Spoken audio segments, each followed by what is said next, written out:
Hey, what's going on everybody? My name is NGS and thank you so much for clicking on the video. Today is going to be, I can't believe I'm actually doing one of these, but this is going to be a Valkyria Chronicles news roundup. Never in my wildest imaginations would I ever get on camera and actually have more than one thing to talk about concerning Valkyria Chronicles. It's actually kind of crazy, if you will, but we have two important things to discuss today, which go back on videos that I've done in the past, of course, on Valkyria Chronicles. So if you guys are interested in any of those, make sure to stay tuned. First and foremost, I want to give a big shout out to everybody out there who went out and purchased Valkyria Chronicles Remastered on PlayStation 4. A lot of you guys have been tweeting me, twitter.com/NeoGameSpark, with your purchases, and you said that my video actually influenced you guys to go and pick it up. So I want to extend a really big shout out to every single person on my Twitter, on YouTube, who actually went out and bought Valkyria Chronicles. As a huge fan of the franchise, it means so much to me that not only are big fanboys like me going out and buying the game again, but a lot of you guys are getting introduced to it for the very first time.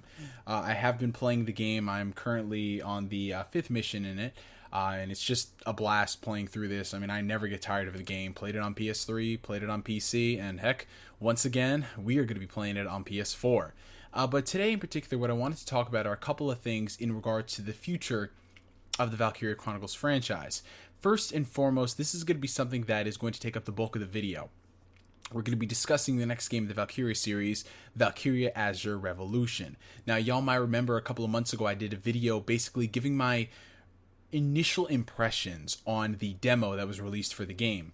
With Japanese copies of Valkyria Chronicles Remastered, they actually included a early test build demo for Azure Revolution, and let's just say, we're not going to mince any words, we're not going to sugarcoat anything. The demo was pretty disappointing. As a big fan of the Valkyria franchise, who has loved all of the games in the series, looking at that and how this was going to be the next major installment in the franchise, it definitely rubbed me the wrong way.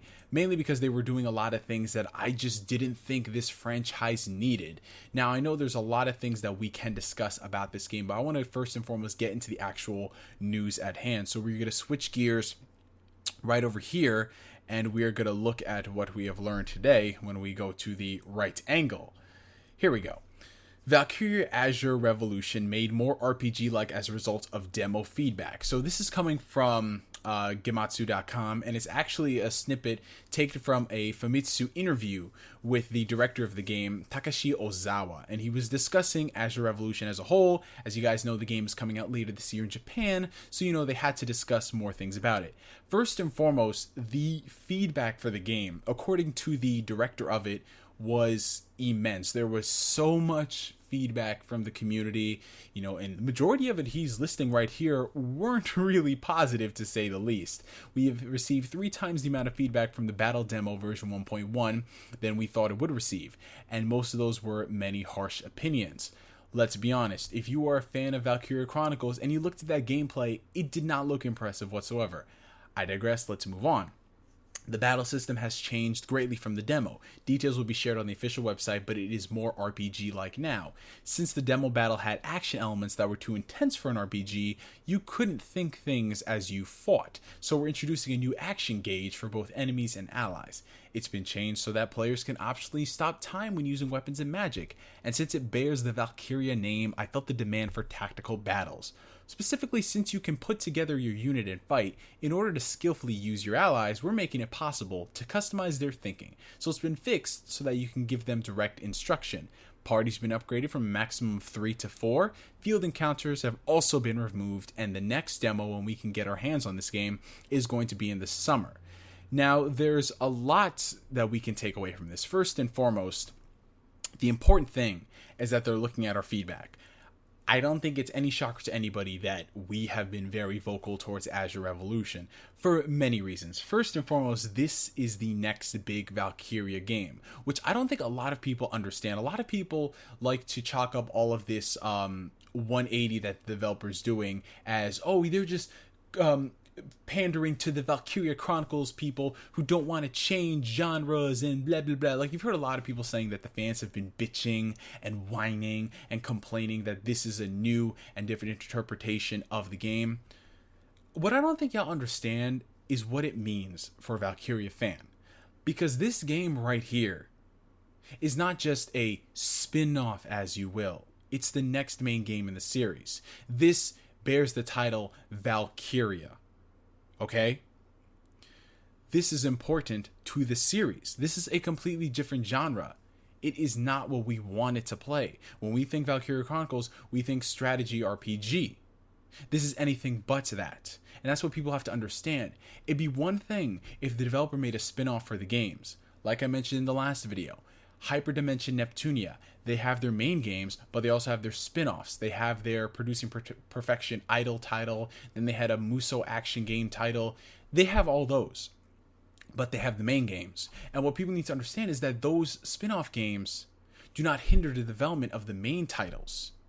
When Metal Gear Solid Rising was announced, right, we still got Metal Gear Solid 5.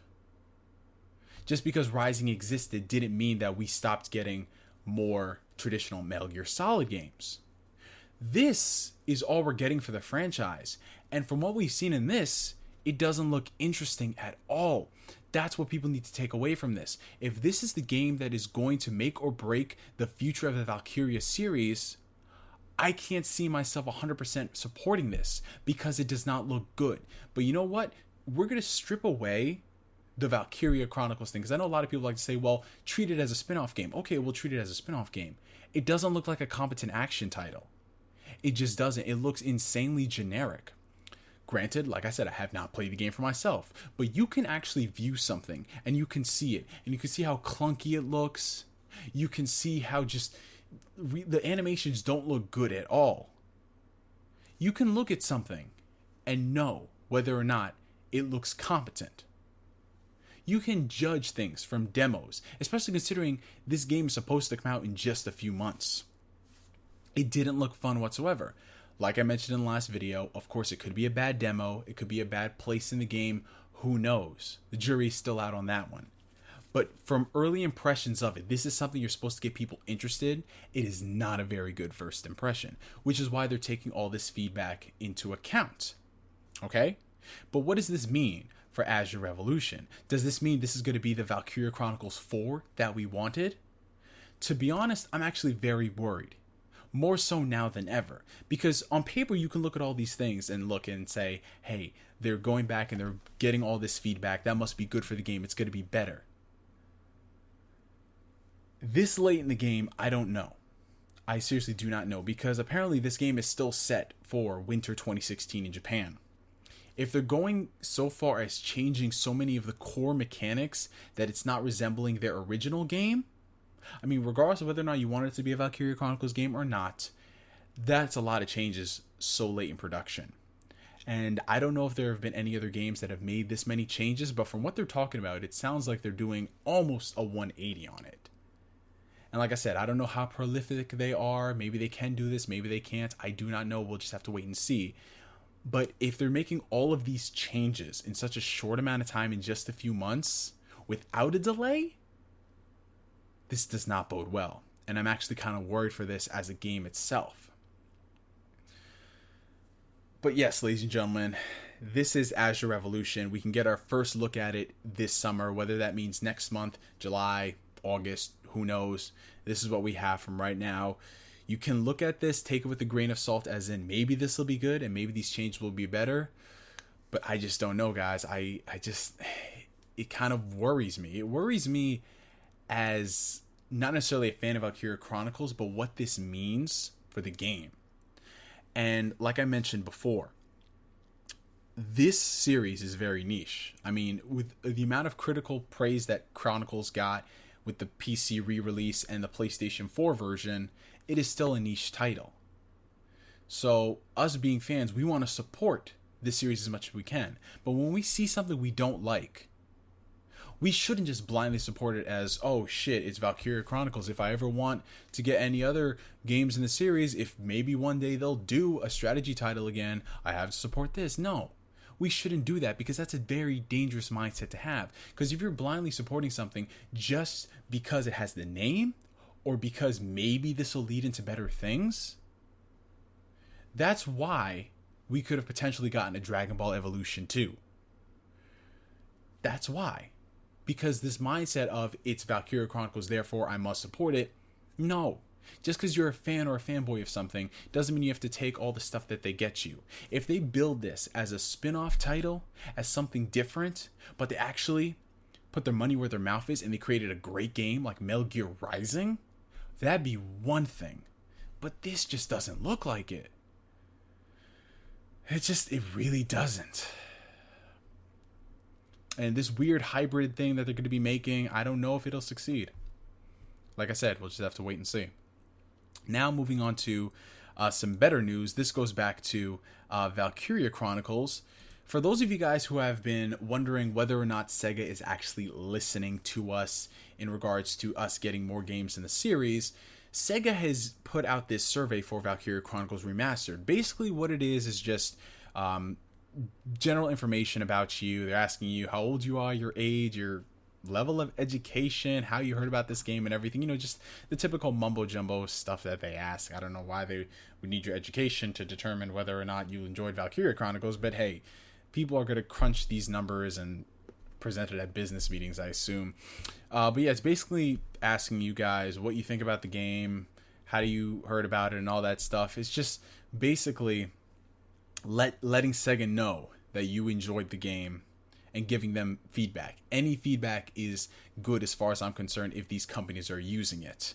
I mean, who knows? They might pull a Funimation and actually throw out that feedback and give us the season sets on Blu-ray because everybody wanted those in 16:9.